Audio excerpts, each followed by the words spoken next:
आपकी अगली प्रश्नावली है 6.2।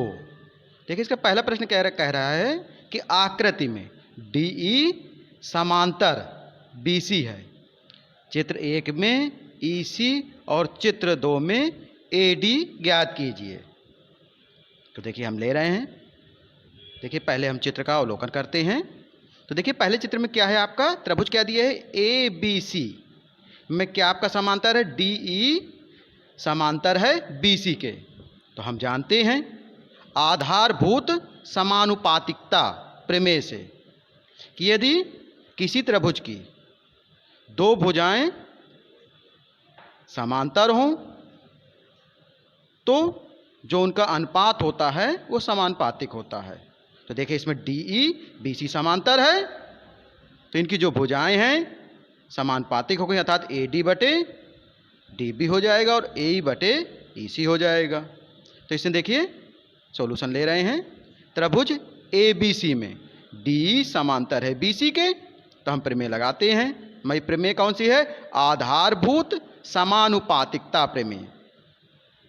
तो देखिए इसके अनुसार क्या है कि जो भुजाओं का अनुपात है, तो चूंकि DE समांतर है BC के, तो क्या हो जाएगा आपका AD बटे DB या BD बराबर क्या हो जाएगा AE बटे EC।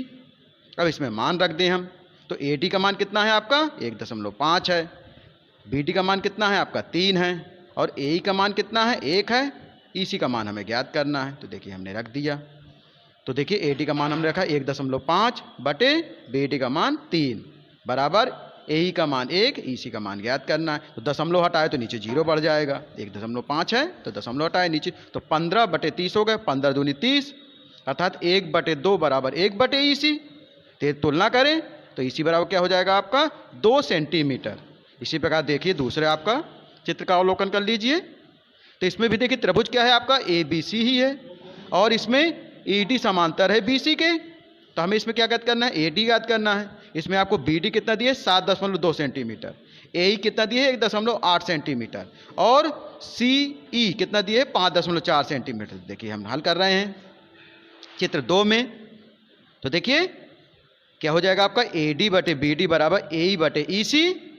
ये आपको इसको हम थेल्स प्रमेय भी कहते हैं, इसे BPT थ्योरम के भी नाम से जानते हैं और इसका नाम ये भी है कि आधारभूत समानुपातिकता प्रमेय। तीनों नाम से हम इसे जानते हैं। देखिए हमने ले लिया, मान रख रहे हैं। तो AD बटे BD का मान कितना है 7.2, AE का मान है 1.8 और EC का मान है 5.4।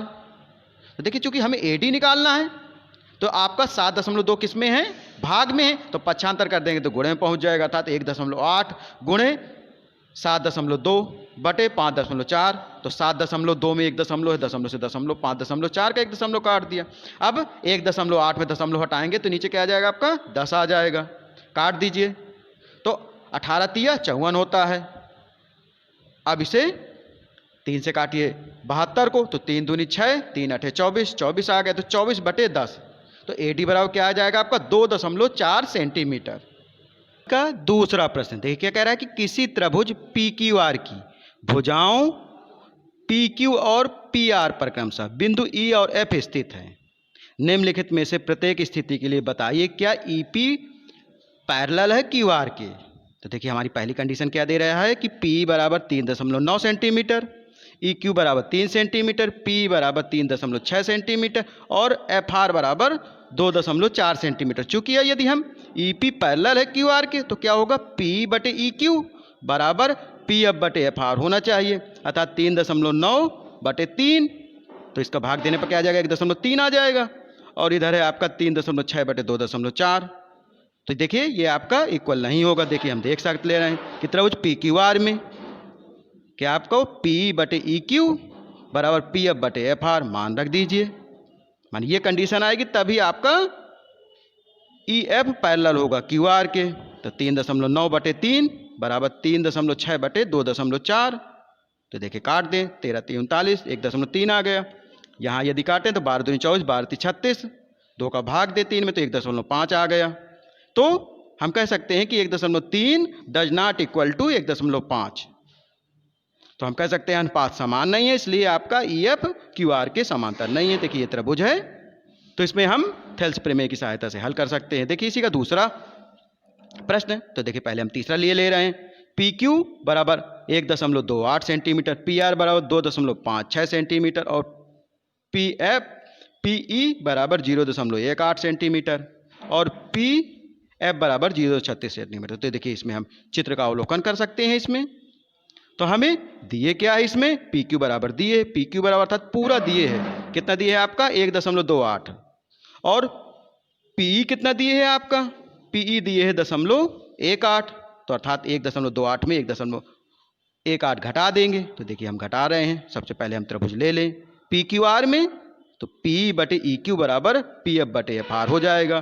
तो ई क्यू निकाल लें, तो पी क्यू में पी घट जाएगा, अर्थात 1.28 में 0.18 घट गया, तो 1.10 आ गया।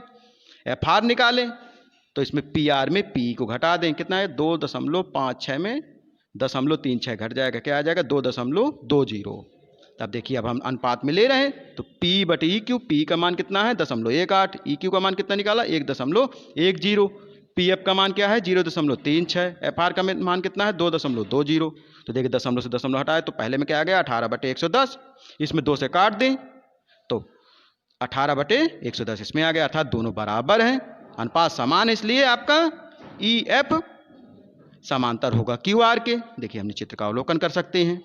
इसमें हमें क्या दिया था, पी क्यू दिए था और पी दिखे था, हमें निकालना क्या था, ई क्यू निकालना था, तो हमने 1.28 में 0.18 घटा दिया। इधर क्या हमें दिया था, पूरा पी आर दिया था 2.56 और क्या दिया था, पी दिया था, तो 2.56 में यदि 0.36 घटा दे तो जो आएगा तो इनका अनुपात ले लेंगे। तो हमने घटा के कितना निकाला था, तो सबसे पहले यदि हमने 1.28 में 0.18 घटाया तो 1.10 आया था, 2.56 में 0.36 घटाया तो 2.20 आया था। देखिए अगला देख रहे हैं दूसरा इसी का कि P बराबर 4 सेंटीमीटर, क्यू बराबर 4.5 सेंटीमीटर और पी एफ बराबर 8 सेंटीमीटर तथा आर एफ बराबर दिए। तो सेम टू सेम इसी प्रकार हम कर सकते हैं।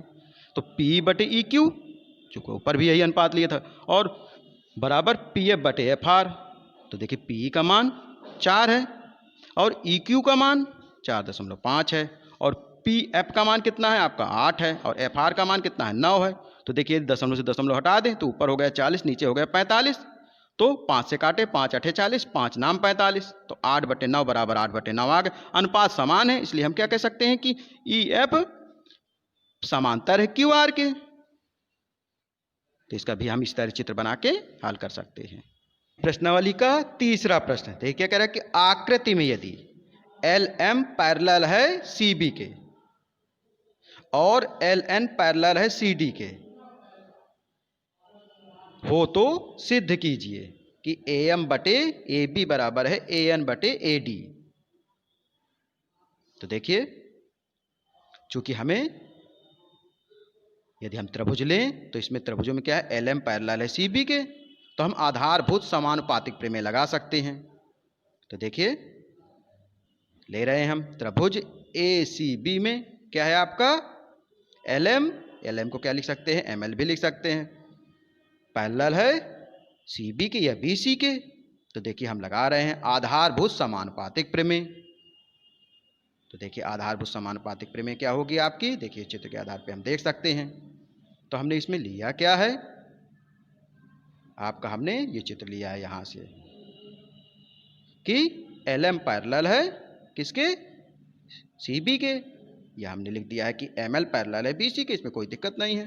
तो हम क्या लगा रहे हैं आधारभूत समानुपातिक प्रमेय से। तो इसमें क्या हो जाएगा ए एम बटे एम बी बराबर क्या हो जाएगा ए एल बटे एल सी।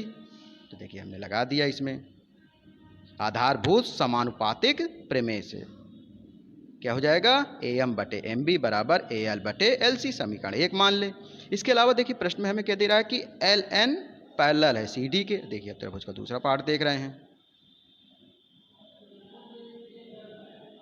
तो देखिए दूसरा पार्ट इसमें देखें तो इसमें हम त्रिभुज कौन सा ले रहे हैं, नीचे वाला ए डी सी।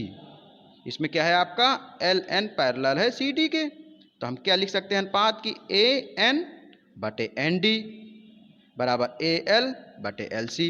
देखिए हमने लिख लिया त्रिभुज ए डी सी में एल एन पैरेलल है सी एन के, तो आधारभूत समानुपातिक प्रमेय से an बटे एन डी बराबर AL बटे LC, समीकरण दूसरा मान लिया। अब देखिए समीकरण 1 और 2 को ध्यान से देखिए, तो दोनों में हमें AL बटे LC दिख रहा है। तो हम क्या करेंगे, समीकरण 1 तथा समीकरण 2 से हम लिख सकते हैं कि AM बटे MB बराबर AN बटे ND। अब हमें सिद्ध क्या करना था, हमें सिद्ध करना था कि AM बटे AB बराबर AN बटे AD। तो हम क्या करेंगे, इसको पलट लेंगे। तो अब पलटने पर क्या हो जाएगा, नीचे की संख्या ऊपर चली जाएगी, ऊपर की संख्या नीचे चली जाएगी। तो MB बटे AM बराबर ND बटे AN। तो दोनों पक्षों में हम क्या कर रहे हैं, एक जोड़ने पर जोड़े दे रहे हैं एक, तो एक जोड़ने पर क्या हो जाएगा, BM बटे AM बराबर प्लस 1 बराबर ND बटे AN प्लस 1, दोनों में एक जोड़ दिया। अब हम AM लासा ले लें, तो लासा लेंगे तो क्या बच जाएगा, BM प्लस AM बराबर AN लासा ले लें तो क्या हो जाएगा, ND प्लस AN। अब देखिए चित्र में यदि देखें कि BM प्लस AM है क्या, BM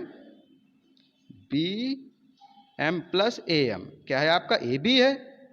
तो हम इसे आसानी से AB लिख देंगे, तो AB बटे AM। और ND प्लस AN क्या है आपका, AD है, तो AD बटे AN।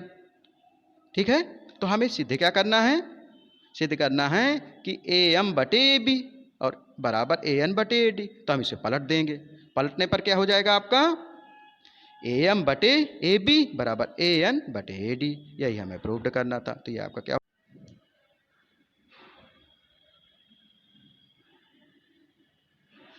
इसी प्रश्नावली का चौथा प्रश्न क्या कह रहा है कि आकृति में DE समांतर है AC और DF समांतर है AE। तो सिद्ध कीजिए कि BF बटे FE बराबर B बटे EC। तो देखिए हमने आकृति में सबसे पहले हम ले रहे हैं, चित्र को ध्यान से देखिएगा कि त्रिभुज ABC में क्या पैरेलल है आपका, DE पैरेलल है AC के। तो हमारी प्रमेय कौन सी है, आधारभूत समानुपातिकता प्रमेय से, या इसी को हम BPT थ्योरम कहते हैं। तो इसमें देखिए यदि हम ये चित्र ले रहे हैं तो इसमें क्या अनुपात हो जाएगा आपका, BD बटे AD बराबर क्या हो जाएगा, B बटे EC। इसी प्रकार देखिए दूसरा त्रिभुज ले रहे हैं। अब यदि हम त्रिभुज लें ABE में क्या पैरेलल है इसमें कि आपका DF पैरेलल है AE के। जब कोई चीज पैरेलल होती है, पैरेलल को हम हिंदी में कहते हैं समांतर, तो समांतर अर्थात बीच की दूरी बराबर है, तो हम इसका अनुपात ले सकते हैं। तो हम BPT थ्योरम से क्या कह सकते हैं कि आपका BD बटे AD बराबर BF बटे FE। समीकरण 1 और 2 हो गए। तो अब इसमें दोनों में देखिए BD बटे AD दोनों में है, अर्थात समीकरण 1 तथा 2 से क्या लिख सकते हैं, BE बटे EC, BE बटे EC बराबर क्या हो जाएगा, BF बटे FE। यह लिख सकते हैं कि BE बटे FE बराबर B बटे EC। देखिए हमें सीधे क्या करना था आपका कि BF बटे FE बराबर B बटे EC। तो ये आपका हेंस प्रूव्ड हो गया। देखिए अब अगला ले रहे हैं प्रश्न। पांचवा प्रश्न कह रहा है कि आकृति में DE पैरेलल है OQ के और DF पैरेलल है OR के, दर्शाइए कि EF पैरेलल है QR के। तो देखिए जैसे अभी ऊपर किया था इसी प्रकार ये भी आपका प्रश्न है। तो देखिए ले रहे हैं, सबसे पहले हम कि त्रिभुज POQ में पहले हमें कंडीशन क्या लिखे है आपकी कि DE पैरेलल है OQ के। DE को हम ED भी लिख ले तो कोई दिक्कत नहीं है, ED पैरेलल है OQ के।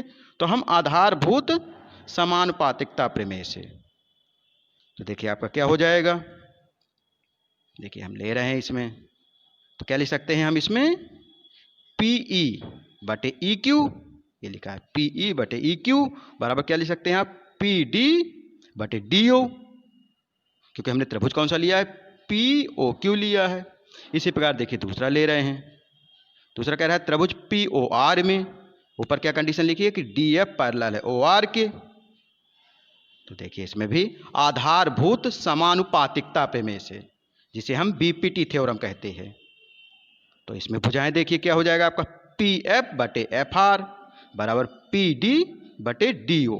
दो समीकरण हो गए।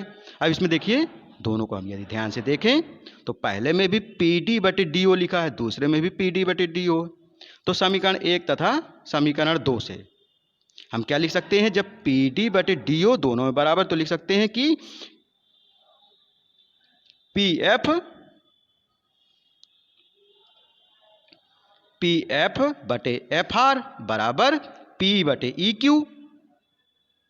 तो हम यदि बीपीटी के विलोम से देखें, बीपीटी के विलोम से लिखें तो क्या हो जाएगा आपका कि ई एफ पैरेलल है क्यू आर के।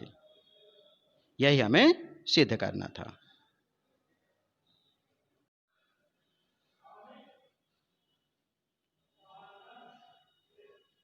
इसी प्रश्नावली का 6वां प्रश्न देखिए क्या कह रहा है कि आकृति में क्रमशः ओपी, ओक्यू और ओ आर पर स्थित बिंदु ए बी सी इस प्रकार है कि ए बी समांतर है पी क्यू के और ए सी समांतर है पी आर के। हमें दर्शाना है कि बी सी समांतर है क्यू आर के। तो देखिए हम ले रहे हैं त्रिभुज पी ओ क्यू में। देखिए इसमें ए बी समांतर है पी क्यू के। तो देखिए हम लिख सकते हैं आधारभूत समानुपातिकता प्रमेय से, जिसे हम शॉर्टकट में क्या कहते हैं, बीपीटी थ्योरम। तो इसमें देखिए भुजाओं का हम अनुपात ले रहे हैं। देखिए हम चित्र में, तो हमने त्रिभुज कौन सा लिया है आपका, P O Q, P O Q. तो इसमें भुजाओं का अनुपात क्या हो जाएगा आपका, ओ ए बटे ए पी बराबर ओ बी बटे बी क्यू। तो ये आपके बीपीटी थ्योरम से आ जाएगा। अब देखिए दूसरा हम त्रिभुज ले रहे हैं, त्रिभुज पी ओ आर में क्या आपका पैरेलल है कि ए सी पैरेलल है पी आर के। तो इनकी भुजाओं का अनुपात ले लेंगे, क्योंकि हम त्रिभुज क्या ले रहे हैं, P O R, P O R. तो देखिए इनके भुजाओं का ले रहे हैं तो क्या हो जाएगा आपका ओ ए बटे ए पी बराबर ओ सी बटे सी आर। ये भी हम बीपीटी थ्योरम से ले सकते हैं। तो देखिए यदि हम दोनों की तुलना करें समीकरण 1 तथा 2 की, तो दोनों में ओ ए बटे ए पी है, तो हम क्या लिख सकते हैं, ओ बी बटे बी क्यू बराबर ओ सी बटे सी आर। समीकरण 1 2 से हमने क्या लिख दिया, ओ बी बटे बी क्यू बराबर ओ सी बटे सी आर। तो यदि हम थेल्स प्रमेय का विलोम लगाएं या बीपीटी थ्योरम का विलोम, तो क्या है आपका त्रिभुज क्यू ओ आर में बी सी किसके पैरेलल हो जाएगा, क्यू आर के पैरेलल हो जाएगा। यह हमारी थेल्स प्रमेय का विलोम है, यह आधारभूत समानुपातिकता प्रमेय का विलोम है। देखिए इसी का अगला प्रश्न ले रहे हैं 7वां। कह रहा है कि प्रमेय 6.1 का प्रयोग करते हुए सिद्ध कीजिए कि एक भुजा के मध्य बिंदु से होकर दूसरी भुजा के समांतर खींची गई रेखा तीसरी भुजा को समद्विभाजित करती है, काटती है। तो देखिए यदि हम ये चित्र लें तो हमने क्या लिया है, ए बी को पहली भुजा मान ली, क्योंकि हमारा क्या कह रहा था कि एक भुजा के मध्य बिंदु, तो ए बी का मध्य बिंदु हमने पी मान लिया, से होकर दूसरी भुजा के समांतर बी सी को हमने दूसरी भुजा मान ली, खींची गई रेखा तीसरी भुजा को समद्विभाजित करती है, अर्थात ए सी को समद्विभाजित करती है। तो देखिए इसका सॉल्यूशन ले रहे हैं। माना पी ए बी का मध्य बिंदु है, तो जब मध्य बिंदु है और इसके अलावा पी क्यू समांतर है बी सी के, तो हम आधारभूत समानुपातिकता प्रमेय से लगा सकते हैं। तो देखिए चित्र में भी देखिए ध्यान से कि ए पी बटे क्या हो जाएगा, बीपी, और ए क्यू बटे क्या हो जाएगा, क्यू सी। तो ध्यान दें चूंकि पी ए बी का मध्य बिंदु है, अर्थात ये दोनों बराबर होंगे, अर्थात बीपी बराबर एपी हो जाएगा। तो हम लिख सकते हैं कि ए क्यू बटे क्यू सी बराबर एपी बटे बीपी है। तो एपी बटे बीपी की जगह हम एपी लिख दे रहे हैं, तो एपी से एपी कट गया, अर्थात 1 आ गया। तो हम क्या कर सकते हैं, ए क्यू बटे क्यू सी बराबर 1। तो ए क्यू बराबर लिखना चाहें तो क्या आ जाएगा, क्यू सी आ जाएगा। अर्थात दोनों बराबर हैं, तो हम कह सकते हैं कि क्यू ए सी का मध्य बिंदु है। यही हमें सिद्ध करना था। विशेषकर इसमें ध्यान देंगे कि हमें प्रमेय 6.1 कही गई है, तो हमें सबसे पहले प्रमेय 6.1 के बारे में मालूम हो। तो प्रमेय 6.1 क्या कहती है कि यदि कोई भी आपका त्रिभुज है, यदि हम त्रिभुज ABC ले रहे हैं तो उसके मध्य बिंदु यदि हम PQ लें, तो यदि किसी त्रिभुज में दो भुजाएं समांतर हैं तो उस त्रिभुज की जो भुजाएं हैं उनका अनुपात समान होगा, जैसे AP/BQ।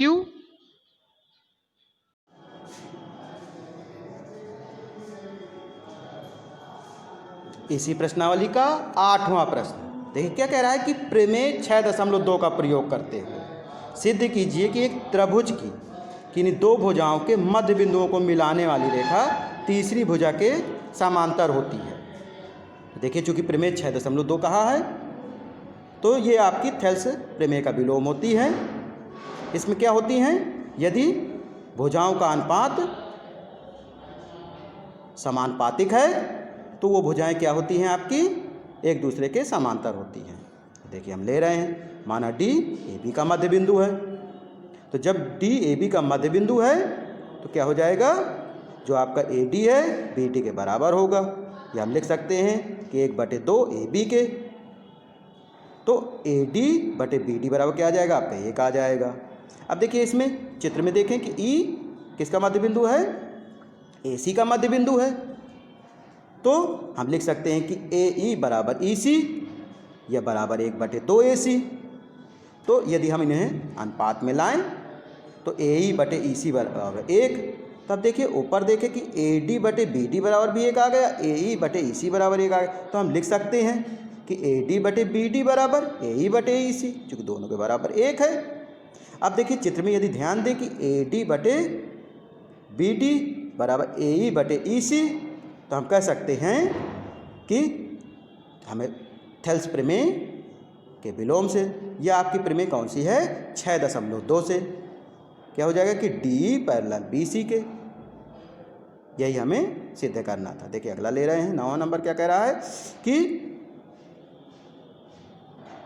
ABCD एक समलंब है जिसमें AB समांतर है DC के तथा इसके विकर्ण पारस्पर बिंदु O पर प्रतिच्छेद करते हैं, तो दर्शाइए कि AO/BO बराबर CO/DO। तो देखिए हम समलंब चतुर्भुज बना के उसमें हल कर सकते हैं। तो देखिए सबसे पहले हम त्रिभुज ABD में, जैसे ये समलंब त्रिभुज लिया, हमने क्या किया इसमें कि जो आपका CD की या AB के पैरेलल OE खींच लिया, ये हमें रचना कर ली। अब हम त्रिभुज ले रहे हैं कि त्रिभुज ABD में AB पैरेलल OE, ये हमने खींचा है।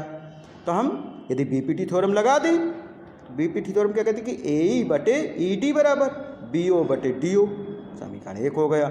इसी प्रकार दूसरा त्रिभुज ले लीजिए ACD में OE पैरेलल CD के, क्योंकि ये आपका समलंब चतुर्भुज है, तो इसमें AB पैरेलल किसके होगा, CD के होगा, और हमने OE पैरेलल किसके खींचा, AB खींचा है, तो जो AB के है वही आपका CD के हो जाएगा। तो हम BPT थ्योरम से कह सकते हैं कि AE/ED बराबर AO/CO। तो देखिए ये आपका चित्र है। सबसे पहले हमने क्या लिया है, ध्यान देंगे ABD, इसमें क्या है कि AB पैरेलल है OE के, तो BPT थ्योरम लगा दें यदि हम, तो क्या हो जाएगा AE/ED बराबर BO/DO। इसी प्रकार दूसरा त्रिभुज हम ले रहे हैं ACD में OE पैरेलल है किसके, CD के, तो हम लिख सकते हैं कि AE/ED बराबर AO/OC, ये BPT थ्योरम से हमने लगा दी। अब देखिए समीकरण 1 तथा 2 में देखते हैं, तो दोनों में AE/ED है, तो समीकरण 1 तथा 2 से हम क्या लिख सकते हैं कि BO/DO बराबर AO/CO। तो हम इसे लिख सकते हैं, या कि AO/BO, हम इसे DO को माने AO है, BO को पक्षांतर करके नीचे ले आएंगे, CO को दूसरी साइड ले जाएंगे, तो AO/BO बराबर CO/DO, यही हमें सिद्ध करना था। Hence proved.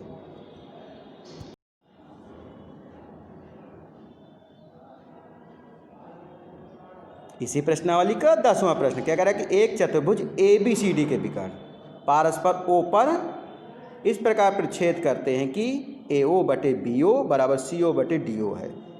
दर्शाइए कि ABCD एक समलंब है। तो देखिए हमें समलंब चतुर्भुज सिद्ध करना है। तो मान लीजिए हम चित्र में ले रहे हैं ये समलंब चतुर्भुज ABCD। तो इसमें क्या है, CD पैरेलल हमें AB के सिद्ध करना है। तो हम सबसे पहले मान लेंगे कि OX पैरेलल है आपके AB के, और त्रिभुज ले लेंगे ADB में। देखिए अब ले रहे हैं इसका सॉल्यूशन। तो त्रिभुज ADB में OX पैरेलल है AB के। तो देखिए हम BPT थ्योरम लगा दें यदि, तो क्या हो जाएगा, DX बटे AX बराबर DO बटे BO। आसानी से हम लगा सकते हैं ये BPT। इसी प्रकार परंतु हमें प्रश्न में कह दिया कि AO बटे BO और CO बटे DO है, इसे हम दूसरा समीकरण मान ले रहे हैं। इसी को देखो हम चित्र में देख रहे हैं। क्या हमने त्रिभुज लिया है आपका AD और B। इसमें क्या लिखा है कि OX पैरेलल है AB के। तो अब इसमें क्या अनुपात लिया था कि DX बटे XA या AX बराबर DO बटे OB। ये आपकी BPT थ्योरम होती है, आधारभूत समानुपातिकता प्रमेय से। तो देखिए अब समीकरण 1 तथा 2 में देखें तो दूसरे में क्या लिए, DO बटे BO है, ये किसके बराबर, CO बटे OA के बराबर है। तो समीकरण 1 2 से हम ले सकते हैं। क्या हो जाएगा आपका, DX बटे AX बराबर क्या हो जाएगा, CO बटे AO, क्योंकि हमारा दोनों में DO बटे BO कॉमन है। अर्थात यदि हम त्रिभुज का अवलोकन करें DCA में, तो इसमें क्या है आपका अनुपात दिए, क्या अनुपात आया है कि DX बटे XA बराबर CO बटे OA। अर्थात जब ये समानुपातिक हैं तो हम क्या कह सकते हैं कि जो इनकी OX है पैरेलल हो जाएगा CD के, एथेल्स प्रमेय की विलोम से होता है। तो त्रिभुज DCA में OX पैरेलल है AB के, तो हम कह सकते हैं कि AB पैरेलल होगा CD के। तो देखिए जब AB पैरेलल है CD के तो हम लिख सकते हैं DX बटे XA बराबर CO बटे AO। अर्थात कह सकते हैं कि ABCD एक समलंब चतुर्भुज है। तो देखिए इसमें हम आसानी से इसे सिद्ध कर सकते हैं।